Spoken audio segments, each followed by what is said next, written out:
Je veux annoncer ici que vos prières ont été exaucées. On a eu des réunions comme celles qu'on avait au début, quand j'ai commencé dans le ministère, il y a bien des années. On ne pouvait même pas asseoir tout le monde. Et on occupait des champs de foire et autres. Les gens étaient là à 3 heures pour remplir le lieu. Ils étaient obligés de fermer les barrières. Ils ne laissaient plus entrer personne. Nous n'allions être là qu'à 7 heures. Voyez, un afflux de milliers de personnes qui venaient de partout. Et j'ai pris les 5 derniers soirs des dernières réunions et j'ai mis tout l'accent sur la parole, ce qui a amorcé une prise de conscience de la puissance qui se trouve dans la parole. Voyez, en effet, la parole est Dieu. Voyez, au commencement était la parole était avec Dieu et la parole était Dieu. Et la parole a été faite chair et elle a habité parmi nous. Or, Hébreux 4 dit que la parole de Dieu est plus tranchante qu'une épée à 2 tranchants. Voyez, la parole de Dieu est plus tranchante que pénétrante jusqu'à partager l'os et jusqu'à séparer. Elle discerne les pensées de l'esprit du cœur. Voyez, c'est ça la parole de Dieu. Alors, s'il y a un don qui nous permet tout simplement de nous détendre, et la parole elle-même, c'est-à-dire Christ, qui est la parole, entre en nous et discerne les pensées de l'esprit, comme vous l'avez vu. Voyez? Oh, que c'est merveilleux, donc, de voir ce qu'il a fait et la manière dont il nous a bénis. Et puis, c'est ça, je pense, en mettant tout l'accent sur la parole, pendant 4 soirs, en laissant les gens rester assis, tranquillement, se détendre, tout simplement. Et le Saint-Esprit appelait des gens et faisait des choses dans l'auditoire. Alors, le dernier soir, dimanche dernier, dans l'après-midi, j'ai vu l'une des plus extraordinaires lignes de guérison que j'ai jamais vues en Amérique. Voyez? J'avais envoyé Billy avec 100 cartes, et Jean avec 100, et Léo avec 100, et Roy avec 100. Ils ont distribué toutes les cartes, environ 500. Alors, après que les gens avaient vu la parole s'ancrer, et ce qu'elle produisait, alors, en continuant à s'en tenir à la parole, là, les faire venir sur l'estrade. Et j'ai vu des hommes et des femmes jeter leurs béquilles et tout, être guéris avant même qu'ils arrivent à l'estrade. Rien que de voir. Voyez, la parole de Dieu était d'abord sortie, là, dans l'auditoire, et elle s'était implantée au cours de ces 5 messages, ou 4 messages, dans leur cœur, si bien qu'ils y croyaient de tout leur cœur. Alors, tout ce qu'ils avaient à faire, c'était d'avoir une sorte de petit contact, voyez-vous, quelque chose, et ça devenait une réalité. Et aussitôt qu'ils arrivaient à l'estrade, ils étaient guéris là même, sur l'estrade, juste avant de traverser l'estrade. Je crois que vous, les frères, ici, vous connaissez tous frère Ed Hooper, n'est-ce pas? Vous venez de là-bas, en Arkansas. Il est venu, il était avec moi à mes débuts, dans mon ministère du début. Il a dit, ceci ressemble au jour d'autrefois. Il a dit, c'est comme ça qu'il faisait à l'époque, il y a bien des années. Il y avait des gens qui avaient des tumeurs, qui étaient comme ça, là. Ils sont retournés guéris. Des aveugles, des sourds, des muets, toutes sortes de choses que notre Seigneur a faites. On n'avait même pas besoin de toucher les gens du tout. La parole sortait et accomplissait ces choses. Puis le Seigneur m'a donné un message que j'aimerais apporter à l'Église un de ces jours, quand je reviendrai, et que je pourrai avoir un moment à moi. Je suis fort occupé. Je dois encore repartir demain. J'attends que cette jeune fille arrive. Et même avant de déposer ma valise dans la maison, il y avait déjà quelqu'un là. C'est à peine si je me suis assis depuis. Voyez, je n'ai même pas parlé à ma famille depuis que je suis rentré. Voyez? Et c'est vraiment beaucoup de tension. Alors, je dois solliciter vos prières, à vous tous, pour moi aussi, afin que le Seigneur m'aide à tenir le coup. Bon, je vois notre frère ici, qui est très, très malade, couché sur ce lit de camp. Et nous, quelqu'un va venir tout à l'heure pour que nous partions à Louisville. Je voudrais que vous vous rappeliez de prier aussi pour une jeune fille très bien, qui n'a qu'environ 18 ans. C'est une jumelle et une chrétienne qui va à l'école. Les autres filles parlaient d'elle, vous savez, de ces 2 jeunes filles. Et elle leur disait quelle étape de la vie elle ratait et qu'elle devrait vivre comme les autres filles. Et l'une des jeunes filles a été capable de ne pas en tenir compte. L'autre, elle en a fait un complexe. Elle le prenait très mal et elle a simplement continué à baisser. à s'éloigner de plus en plus et à se tracasser pour ça. Et finalement, elle est en dépression mentale. Et elle est dans une salle d'aliénés. Sa mère et son père vont venir tout à l'heure de Crandall, en Indiana, pour se rendre à l'hôpital psychiatrique où ils ont l'intention de l'envoyer demain à Madison. Bon, cette jeune fille, il n'y a aucune perturbation physique chez cette jeune fille. Il n'y a rien physiquement. Elle est en parfaite santé. Mais c'est vraiment difficile à expliquer.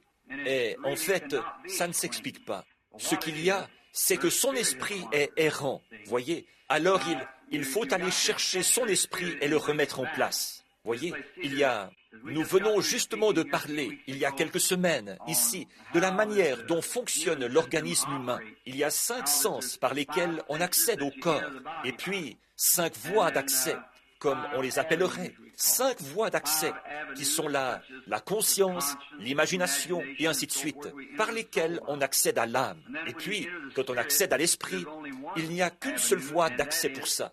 C'est le libre arbitre. Alors, c'est sur la même base comme l'homme a été créé. Vous pouvez recevoir cela, ou bien vous pouvez le rejeter.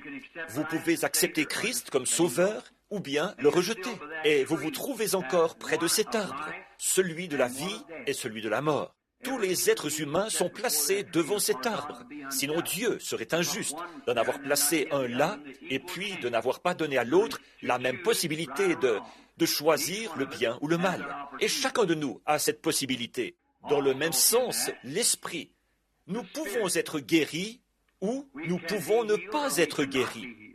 Or, ce n'est pas parce qu'il n'y a pas que nous n'avons pas été guéris selon Dieu. Nous l'avons été. En effet, l'alliance est inconditionnelle. Il a déjà acquis notre guérison. Par conséquent, notre guérison est à nous. Elle nous appartient. Maintenant, reste à savoir si nous allons prendre cette voie pour y croire ou cette voie pour ne pas y croire. Or, c'est uniquement par cette voie-là que nous pouvons entrer dans la présence de Dieu. Maintenant, cette ravissante enfant, sa mère est une amie. Dans le temps, elle a été l'une de mes petites amies. Elle était une jeune fille très bien, issue d'un foyer nazaréen très strict. Une jeune fille vraiment gentille. Et elle a un mari charmant. Lui aussi, je le connais très bien, le jeune homme qu'il a épousé. Et elle n'était qu'une petite. Ils ont élevé ces enfants pour qu'elles servent le Seigneur. Et ils les ont fait instruire. Et elles étaient vraiment ancrées en Christ pour ne pas faire les choses qui ne sont pas bien. Mais voilà, c'en est venu là. Tout simplement une perturbation. Tout comme j'ai regardé il y a quelques instants, et mon regard s'est attaché sur un jeune garçon, là derrière, à qui il est arrivé justement la même chose. Exactement. Et nous sommes allés là, un soir, chez Frère Wright, et Orville était vraiment complètement perturbé. Et vous savez, là, il cherchait à me chasser hors de la maison. Nous qui sommes de si bons amis, Orville et moi, vraiment, c'est comme si j'étais son père. C'est moi qui ai célébré le mariage entre son père et sa mère. Elle sautait, elle criait, « Sors d'ici, sors d'ici, sors d'ici !» Voyez ? Maintenant, ce qu'il nous a fallu faire, là, c'est pénétrer dans le domaine de l'esprit et aller chercher l'esprit de ce garçon. Voyez, beaucoup de douleurs avaient percé son petit cœur. Il est jeune et il avait vu beaucoup de choses. Et nous l'avons simplement ramené là où il devrait être. Vous voyez, au bout de quelques jours, il allait très bien. Maintenant, il faut faire la même chose dans ce cas-ci. J'ai vu ça et je sais que c'est vrai.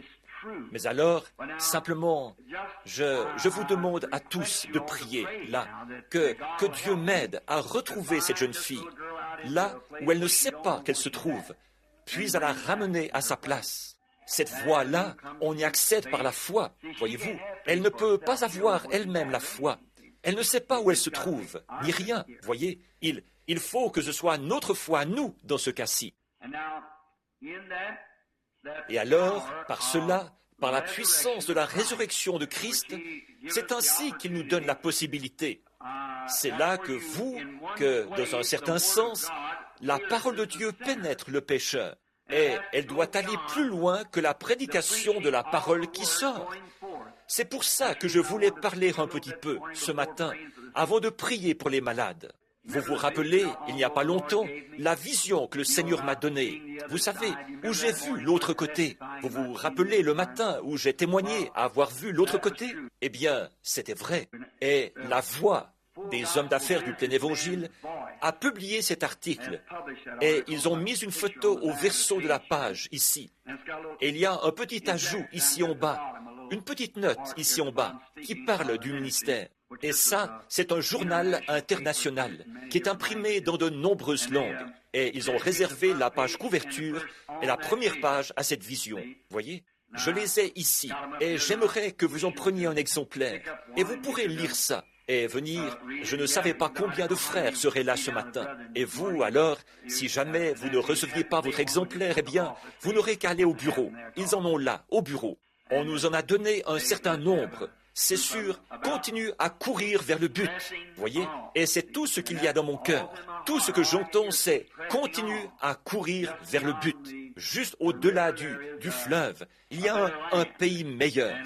Alors, continuons à courir vers le but jusqu'à ce que nous arrivions à ce pays-là. Maintenant, je pense qu'on doit faire une consécration, celle de la petite de frère Stricker et de sœur Stricker. Alors, ça fait combien maintenant, sœur Stricker? 6 jeunes enfants. C'est une belle petite famille, ça. Donc, ils ont été nos missionnaires en Afrique. Ils sont rentrés dernièrement. Et tous leurs enfants sont de beaux petits-enfants.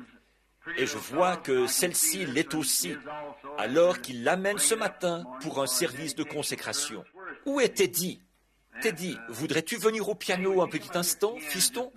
Et nous allons prendre notre chant, notre petit chant. Vous savez, ce petit chant, je crois, que nous chantons. Amenez-les. C'est ça, n'est-ce pas? Éloignez-les des champs du péché. Et la raison pour laquelle nous jouons ça, c'est parce que nous faisons tout ce que nous pouvons en tant que parents. Nous les amenons pour les consacrer. Nous les consacrons au Seigneur et nous les amenons pendant qu'ils sont encore tout petits, afin qu'ils ne s'égarent pas dans ce champ du péché. Amenez-les. Nous allons juste, tu le connais, Teddy? Nous allons juste en chanter un couplet maintenant.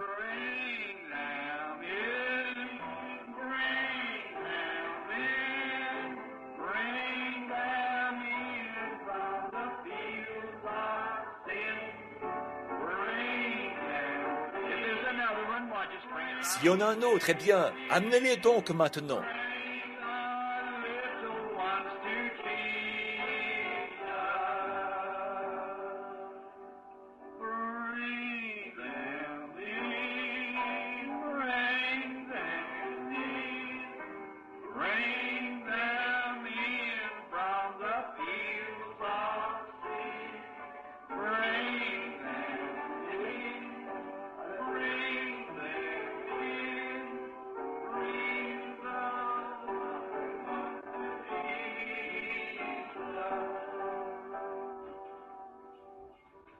Frère Stricker et sœur Stricker, je me rends compte que vous connaissez le sens de ce chant-là, de les amener. C'est un désir qui brûle dans votre cœur, de chercher à amener à Jésus les perdus. Votre petit bébé, s'il mourait avant d'avoir été consacré ou quoi que ce soit, il est sauvé, de toute façon, parce que le sang de Jésus-Christ a accompli ça au calvaire. Mais en commémoration de son grand voyage terrestre, où il a imposé les mains aux petits-enfants et a dit « Laissez-les venir à moi ». C'est pour ça que vous amenez votre bébé ce matin et vous mettez votre confiance en nous, que nous saurons faire une prière de la foi pour cette petite, afin que sa vie soit consacrée à Dieu. Comment s'appelle-t-elle? Marilyn Madge. Marilyn Madge Stricker. Quel âge a-t-elle? 13 mois. Née en Afrique, c'est ça, n'est-ce pas? Eh bien, s'il y a un lendemain, puisse cette petite être missionnaire là-bas, dans le champ où elle est née. Et c'est une ravissante petite enfant. Veux-tu venir, frère Neville? Marilyn? Oh là là, j'aime toujours les tout petits. N'est-ce pas que c'est une jolie petite? Comment vas-tu? Comment vas-tu? Maintenant, courbons la tête et impose-lui les mains. Notre Père Céleste, nous t'amenons la petite Marilyn Madge Stricker cette belle petite enfant qui est née dans les champs de mission, quand le combat faisait rage. Je te prie de bénir cet enfant. Dans la Bible, on t'avait amené des petits enfants comme celle-ci. Tu leur as imposé les mains et tu les as bénis. Tu as dit, laissez venir à moi les petits enfants et ne les en empêchez pas, car le royaume des cieux est pour ceux qui leur ressemblent. La mère et le père la placent dans nos bras aujourd'hui. Nous, par la foi, nous montons les marches là-bas. Nous la plaçons dans tes bras par la foi. Bénis sa vie. Donne-lui une longue vie, Seigneur. Puisse-t-elle être une enfant de Dieu. Puisse-t-elle te servir toute sa vie, avec chaque fibre de son être. Qu'elle soit une servante de Christ. Accorde-le, Père. Bénis son père et sa mère, ses jeunes frères et sœurs. Qu'eux aussi grandissent et qu'ils soient une famille magnifique au service de Dieu. Père, nous te remettons la petite Marlene Madge, au nom de Jésus-Christ, pour une vie de service. Bénis-la, ainsi que son père, sa mère et ses bien-aimés. Et puisse-t-il avoir une vie longue et heureuse à ton service. Au nom de Jésus. Amen. Que Dieu vous bénisse, frère Stricker. Que Dieu vous bénisse. Que les bénédictions reposent sur cette belle petite demoiselle. Merci, Teddy, mon gars. J'aime les petits-enfants, pas vous? Combien n'ont encore jamais entendu la vision que le Seigneur m'a donnée? Levez donc la main, ceux qui ne l'ont jamais entendue. Frère Neville, tu as là ta petite brochure, peut-être, que tu pourrais juste leur lire ça, ici, pendant un instant ou deux. Je crois que ça se trouve juste ici, si tu veux bien. L'autre matin, j'étais étendu sur mon lit. Je venais de sortir du sommeil. J'avais placé mes mains derrière ma tête et je me reposais, la tête appuyée contre l'oreiller. Alors, j'ai commencé à me demander comment ce serait de l'autre côté. Je me rendais compte que, si je vivais aussi vieux que les miens, j'avais déjà vécu plus que la moitié de ma vie et je voulais faire plus pour le Seigneur avant de quitter cette vie. J'ai entendu une voix qui disait « Tu ne fais que commencer. Continue le combat. Continue à courir vers le but. » Alors que j'étais là, à méditer sur ces paroles, je me suis dit que je m'étais juste imaginé avoir entendu une voix. La voix a dit « De nouveau, continue le combat. Continue à avancer. Continue à avancer. » Je n'y croyais toujours pas. Je me suis dit que c'était peut-être moi qui avais dit ces paroles. Je me suis mordu les lèvres. Je me suis mis la main sur la bouche et j'écoutais. La voix a parlé de nouveau. Continue simplement à courir vers le but. Si seulement tu savais ce qu'il y a au bout de la route. C'était comme si j'entendais la musique et les paroles d'un vieux cantique que je connais bien. J'ai le mal du pays, le cafard, et c'est Jésus que je veux voir. J'aimerais entendre des cloches du Havre, le carillonnement. Mon sentier s'éclairerait, toutes mes craintes se dissiperaient. Seigneur, laisse-moi regarder de l'autre côté du rideau du temps. Alors la voix m'a demandé, aimerais-tu voir juste au-delà du rideau? J'ai répondu, ça m'aiderait tellement. Ce qui est arrivé, je ne saurais le dire. Si j'étais dans mon corps ou hors de mon corps, ou si c'était un ravissement, je ne sais pas. Mais ce n'était comme aucune vision que j'ai déjà eue. Je pouvais voir le lieu où j'avais été ravi et je pouvais me voir étendu là-bas sur mon lit. Je me suis dit, ça, c'est bizarre. Il y avait là un grand nombre de personnes. Elles accouraient vers moi pour m'accueillir en criant, « Oh, notre précieux frère !» D'abord, des jeunes femmes sont venues. Elles avaient l'air d'être au début de la vingtaine et elles m'étreignaient en disant « Notre précieux frère ».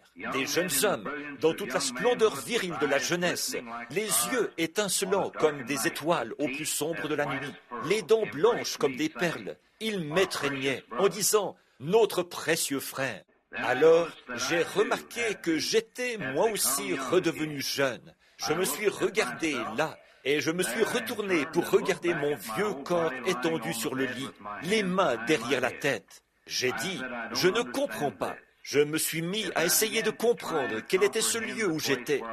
Et alors, j'ai commencé à prendre conscience qu'il n'y avait pas d'hier et pas de demain là-bas. Personne ne semblait se fatiguer. Alors qu'une multitude de jeunes femmes, les plus belles que j'ai jamais vues, me sautaient au cou. J'ai constaté qu'il y avait seulement un grand sentiment d'amour qui m'envahissait, sans aucune attraction physique, comme c'est le cas dans le comportement humain.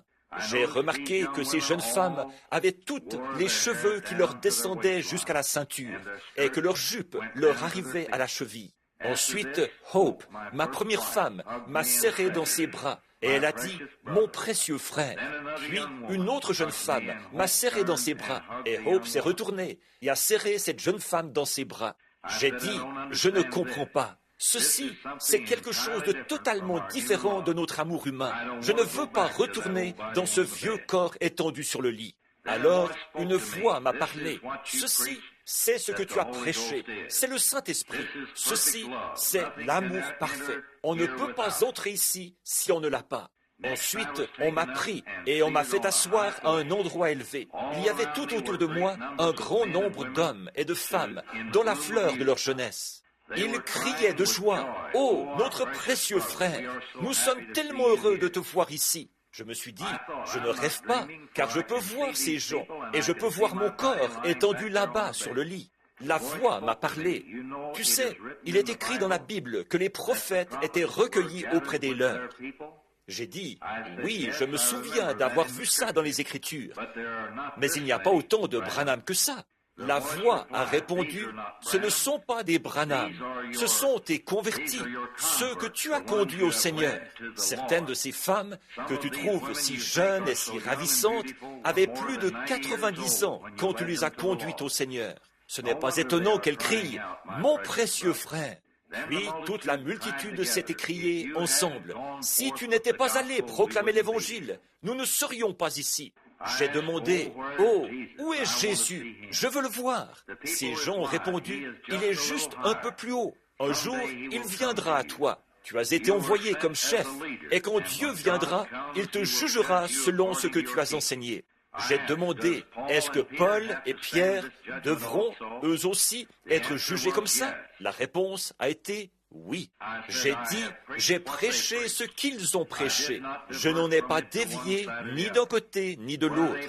Ils baptisaient au nom de Jésus, j'ai fait de même. Ils enseignaient le baptême du Saint-Esprit, j'ai fait de même. Tout ce qu'ils ont enseigné, moi aussi, je l'ai enseigné. Nous le savons, ont dit ces gens.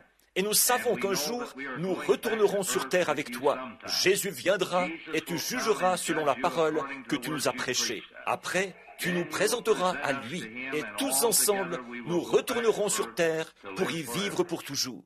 J'ai demandé, est-ce que je dois retourner sur terre maintenant? Ils ont répondu, oui, mais continue à courir vers le but. Alors que je commençais à quitter ce lieu de beauté et de joie, aussi loin que je pouvais voir, des gens venaient vers moi pour m'étreindre. Ils criaient « Mon précieux frère !»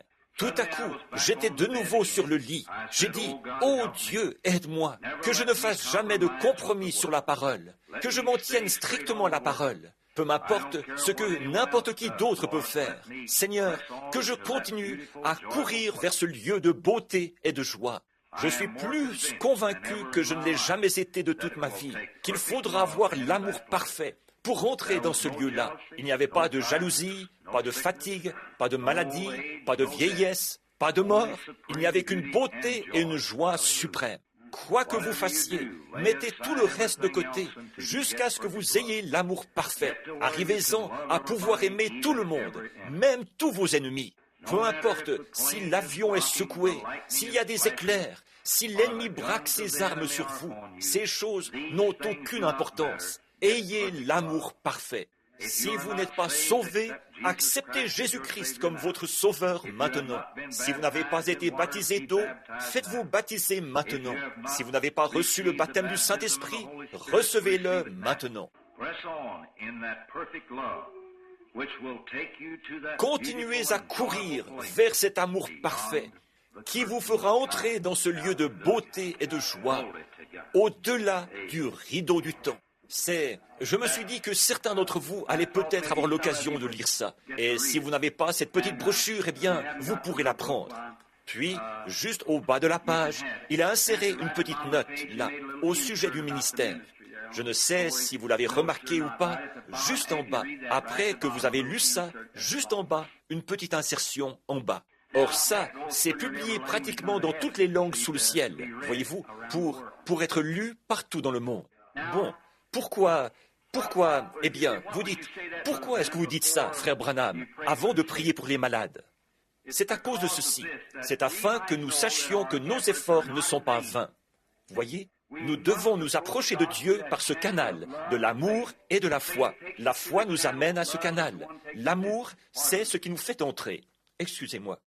Maintenant, pensez-vous que Dieu... Maintenant, nous allons... Pendant que votre foi s'élève jusque-là, maintenant, pensez-vous que... Qu'est-ce que vous penseriez, là, si tous les efforts que ce tabernacle et ces groupes de gens ici ont déployés pour le royaume de Dieu? Beaucoup de ceux qui sont ici ont rationné leurs enfants pour le royaume de Dieu. Beaucoup de ceux qui sont ici se sont privés de vêtements pour le royaume de Dieu. Beaucoup ont roulé dans des tempêtes et ont marché sans chaussures à leurs pieds pour se rendre ici, à ce tabernacle. C'est vrai, pour le royaume de Dieu. Pouvez-vous vous imaginer un artiste qui peindrait un grand tableau tellement beau qu'il est sublime et qui ensuite le déchirerait? Il y aurait quelque chose qui ne va pas chez cet artiste. Pouvez-vous vous imaginer un compositeur qui écrirait un chant qui soit sublime et qui ensuite déchirerait sa musique? Il y aurait quelque chose qui ne va pas chez ce compositeur. Voyez? Il n'y a rien qui ne va pas chez Dieu. Dieu ne fait pas quelque chose comme ceci, rien que pour le déchirer et le mettre au rebut. C'est pour son royaume, c'est pour sa gloire.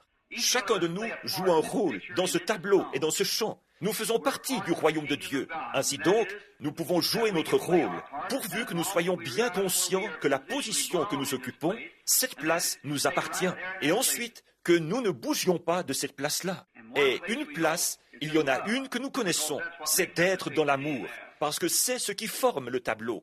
Maintenant, c'est difficile, quand on voit ces visions comme ceci et tout, de comprendre ce qu'il y a de l'autre côté. Je voulais tant le savoir. Cet homme a inséré cette petite note au bas de la page pour dire que les prophètes d'antan, ils avaient des visions et tout, et qu'aujourd'hui, cela dépasse même ce que...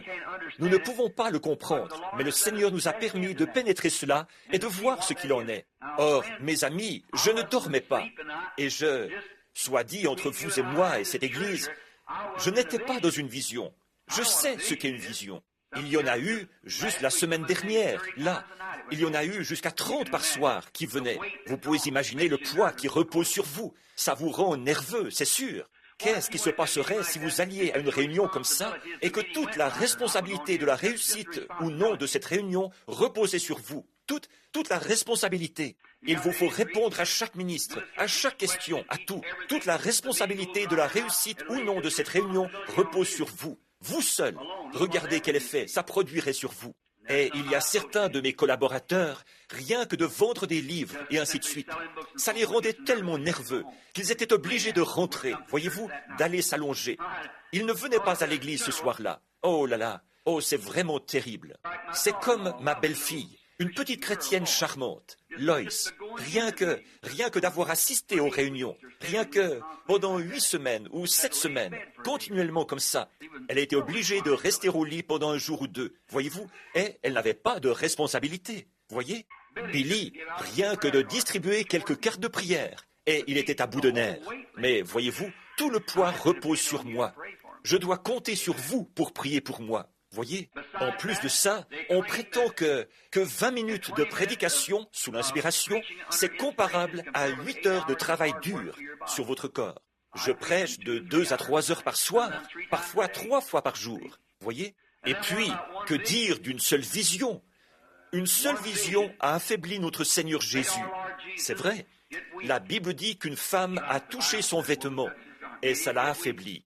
Eh bien, si une seule vision l'a affaibli, lui, le Fils de Dieu, qu'en est-il de moi, un pécheur sauvé par la grâce? Quel effet produirait 30 d'entre elles en une seule soirée?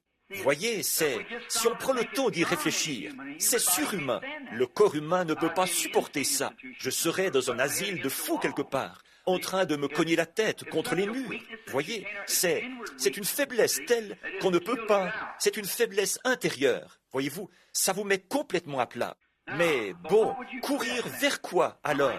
Je dirais ceci, je vois là frère et sœur Cox, Rodney et sa femme, et la sœur là-bas, de nouveaux convertis. Il y a un pays quelque part là-bas, si vous arrivez jamais à vous le représenter dans votre pensée, à l'entrevoir, c'est ce qu'il y a de plus glorieux. Ça vaut tous les efforts que nous déployons. Voyez? Maintenant, avant de prier pour les malades, je dirais ceci. Qu'est-ce qui se passerait si un petit bébé, avant de naître, prenons cet exemple, un petit bébé qui a vécu dans le sein de sa mère pendant les 9 mois, et si ce petit bébé pouvait penser, il dirait, « Vous savez quoi? On me dit que je suis sur le point de naître. Eh bien, qu'est-ce que je vais faire là-bas? Je ne connais rien d'autre que cet endroit-ci où je vis. C'est de l'intérieur que je tire ma force. Mais comment est-ce que je vais pourvoir à mes besoins là-bas? On me dit qu'il y a un soleil qui brille. On me dit que là-bas, les gens se promènent. Et moi, je ne connais rien d'autre que cet endroit-ci. C'est tout ce que je connais, ici même, dans le sein de ma mère. C'est ici qu'on m'a placé. Ici, c'est tout ce que je connais. Juste ici, dans ce sein. Et on me dit que là-bas, il y a de l'espace à n'en plus finir. Eh bien, ce petit bébé aurait une peur bleue de naître, pas vrai? Il aurait une peur bleue, parce qu'il se dirige vers un endroit dont il ne connaît rien, qui est suprême, des millions de fois plus suprême que l'endroit où il vivait. Il ne saurait pas de quoi il s'agit du tout. Il dirait, comment? Qu'est-ce que je vais faire? Il aurait une peur bleue de naître. Par contre, nous qui vivons ici, eh bien, nous avons été là-bas autrefois, et nous ne voudrions absolument pas y retourner. Nous ne voudrions pas retourner dans le sein maternel de nouveau. Voyez, non, nous ne voudrions pas faire ça. Et c'est exactement la même chose quand nous mourrons, mon ami. Oh Dieu, voyez, on est en train de naître dans un lieu. On n'y a jamais été. On ne peut pas comprendre ce que c'est. Combien c'est glorieux. Comment est-ce que ça va se passer là-bas? Et la seule chose qui m'en fait prendre conscience, ou qui vous en fait prendre conscience, c'est cette petite parcelle de vie, comme l'esprit qui entre dans le bébé quand il est dans le sein de sa mère. Voyez, c'est le seul moyen par lequel nous pouvons comprendre ce qu'est ce grand pays là-bas, alors qu'il n'y aura pas de maladie, pas de chagrin, pas de mort, pas de vieillesse, ni rien. Oh là là! Voyons, une fois arrivé là-bas, jamais vous ne voudriez revenir à un endroit comme celui-ci. Pas plus qu'un bébé ne voudrait retourner dans le sein de sa mère. Voyez, c'est tellement plus glorieux de l'autre côté. Voyez-vous, là-bas, nous ne pouvons pas comprendre ce qu'il en est. Certainement pas. Nous ne pouvons pas. Eh bien, de même que ça dépasse la pensée de ce petit bébé, nous aussi, ça dépasse notre entendement de comprendre comment ce sera là-bas. Voyez-vous, parce que nous sommes dans le sein de la terre, prêts à naître, à un moment donné, dans un nouveau royaume, dans un nouveau monde. Et c'est mon sentiment quant à ces visions et à ces choses-là, ou à ce qui m'est arrivé ce jour-là, quand j'ai traversé juste là, de l'autre côté, et que j'ai vu ce que c'était, et qu'ensuite je suis rentré ici. Pouvez-vous vous imaginer si vous étiez un bébé et que vous aviez eu connaissance de combien c'est glorieux de se promener ici, de voir les arbres en fleurs, les oiseaux chanter, le soleil briller, et une vie comme celle-ci, et qu'ensuite vous deviez être confiné dans un sein. Voyons, vous ne voudriez pas du tout y retourner.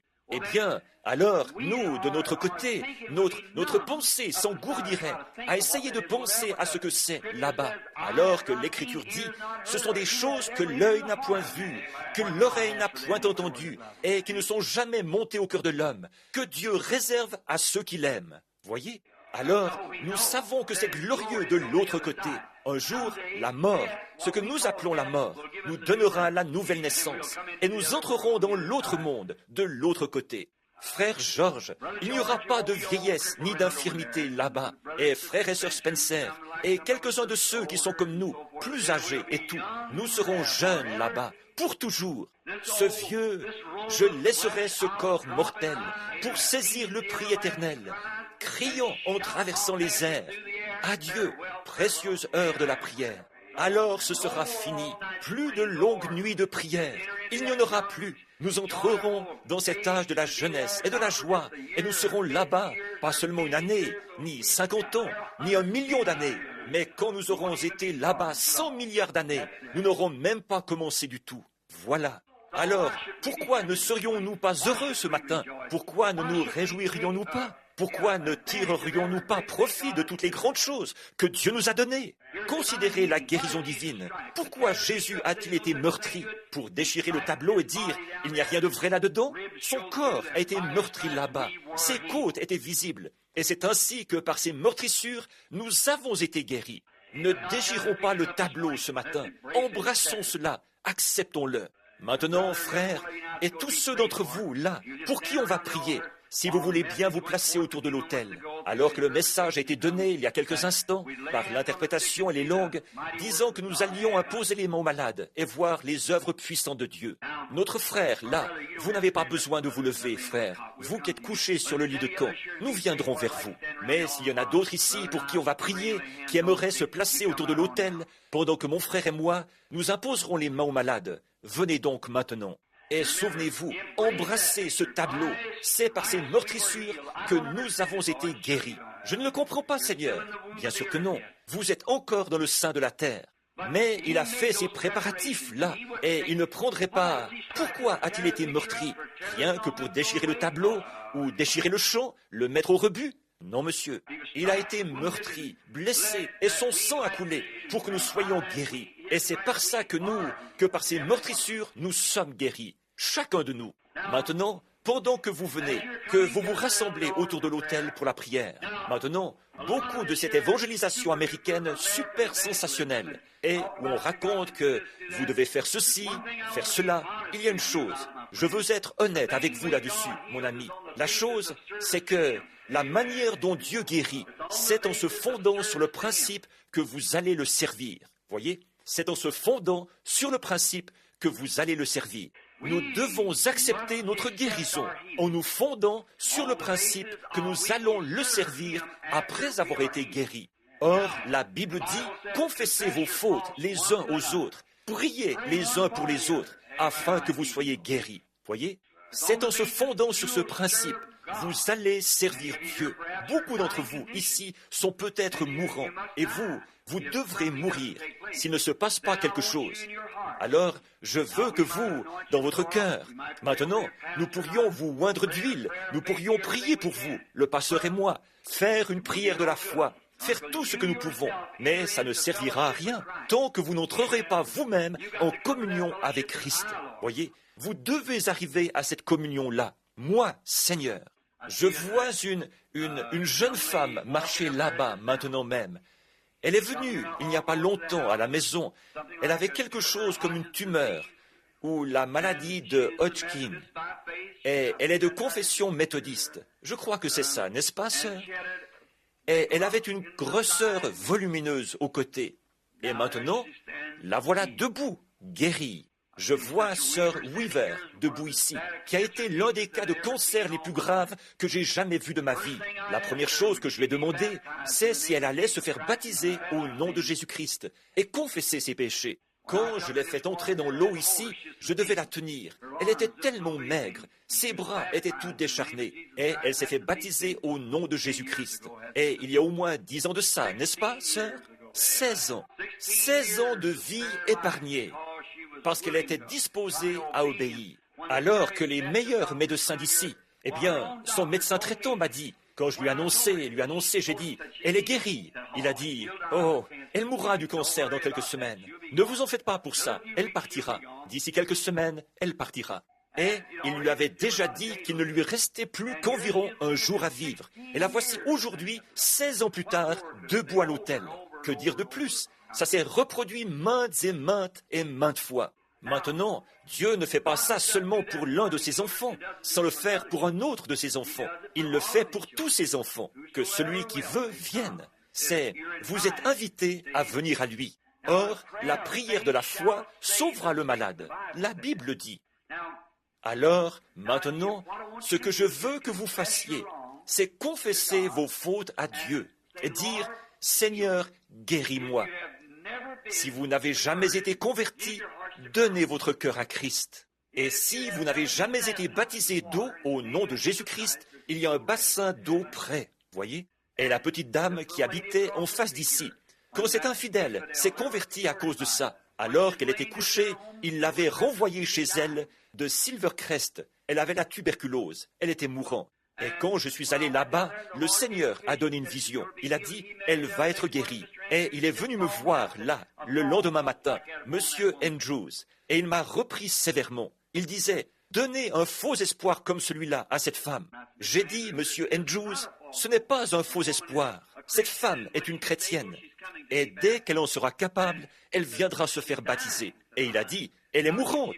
Il a dit, comment a-t-on pu la renvoyer chez elle de Silvercrest? J'ai dit, monsieur, vous regardez, ce à quoi vous regardez à ce que le médecin a dit. Moi, je regarde à ce que Dieu a dit. Voyez? Or, c'est ça qui fait la différence. Ce à quoi vous regardez, voyez, si vous regardez à ce que le médecin dit, vous allez mourir, c'est sûr. Mais vous devez regarder à ce que Dieu a dit. Vous allez accepter la parole de qui?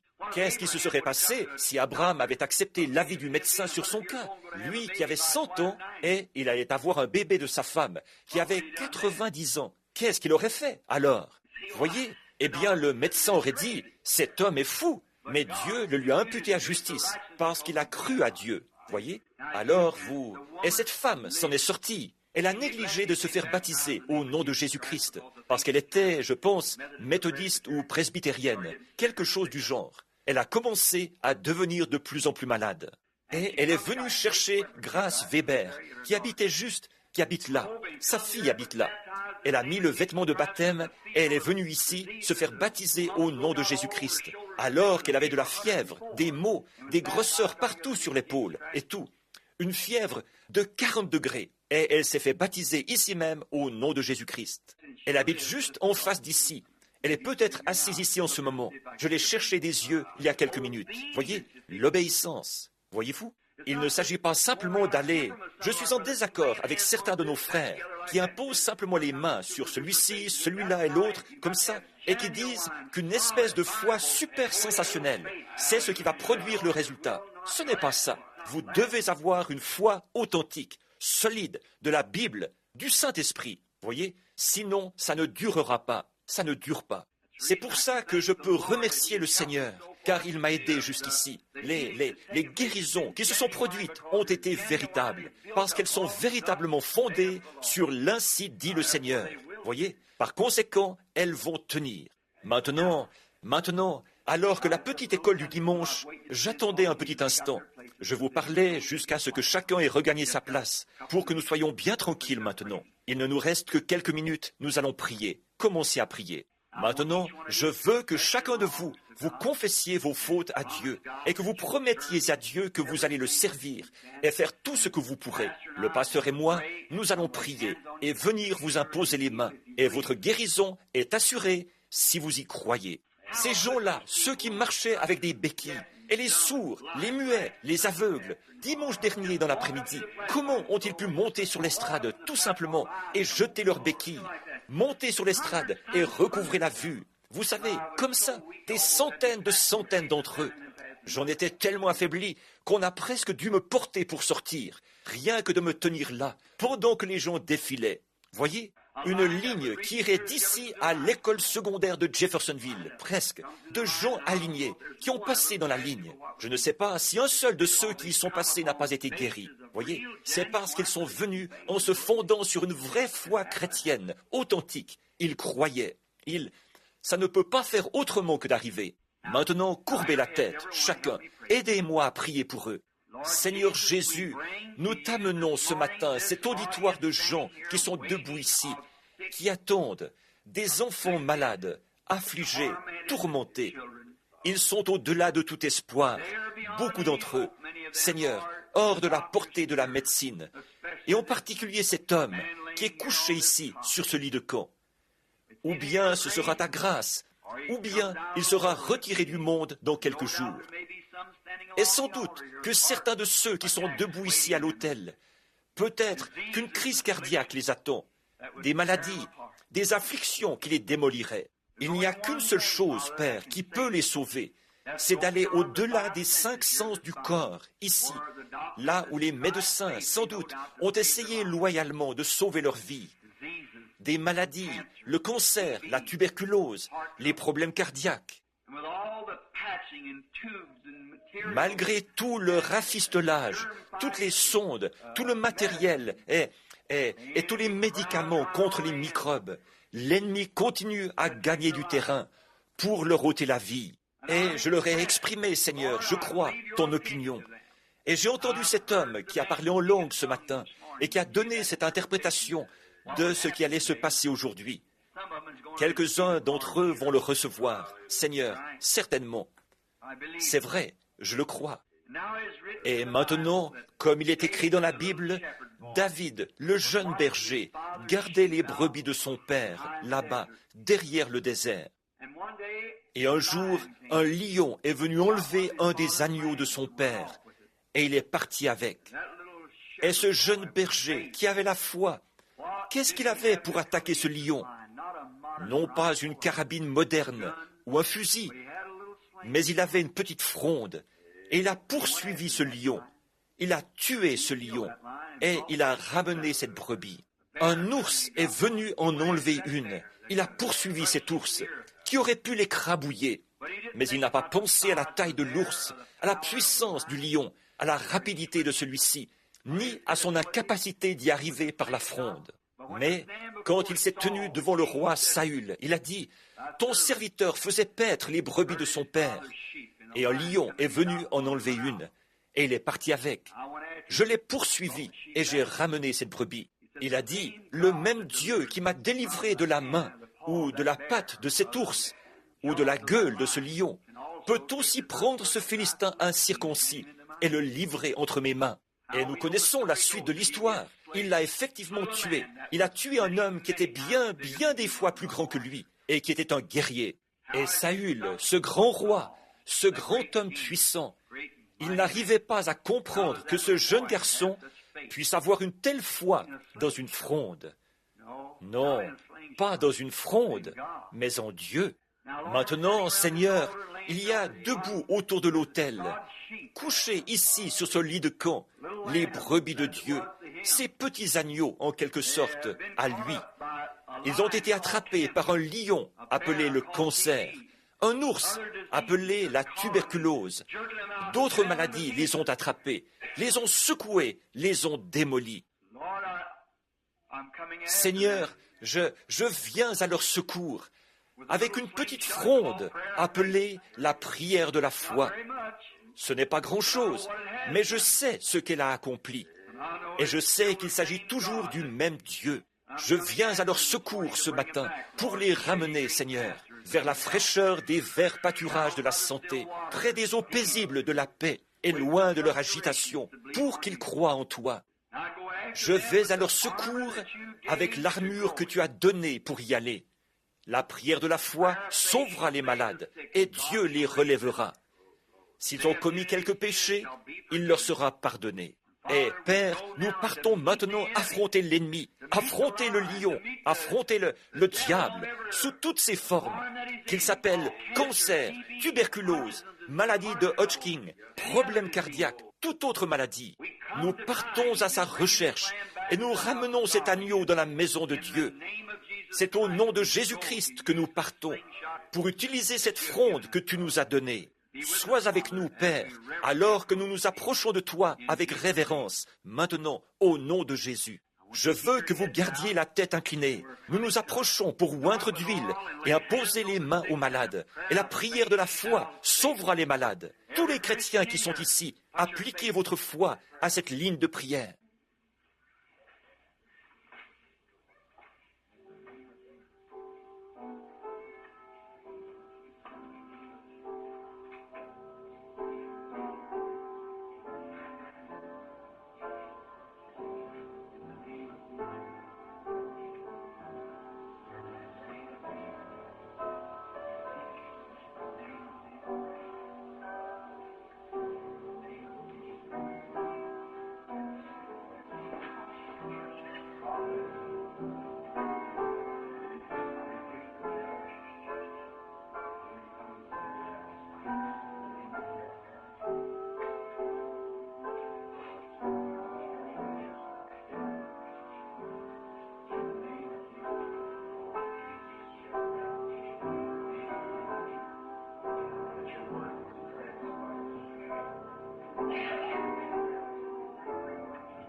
just raise up our hands now, Lord. Yes. Oh, Lord, I believe.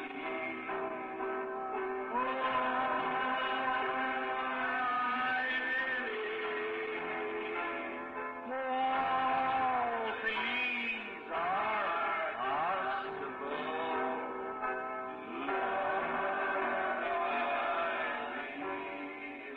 Notre Père Céleste, ceux qui pouvaient se lever ont levé les mains, montrant qu'ils l'avaient accepté. Ce frère, qui était couché sur le lit de camp, il s'est levé pour montrer qu'il avait accepté sa guérison. Nous croyons, Seigneur, qu'il rentre paisiblement maintenant vers la fraîcheur des verts pâturages, le long des eaux paisibles, pour retrouver la santé. Par le nom de Jésus, nous t'en rendons grâce. Amen. Très bien, frère Neville. Maintenant, je vais m'asseoir ici et t'écouter prêcher.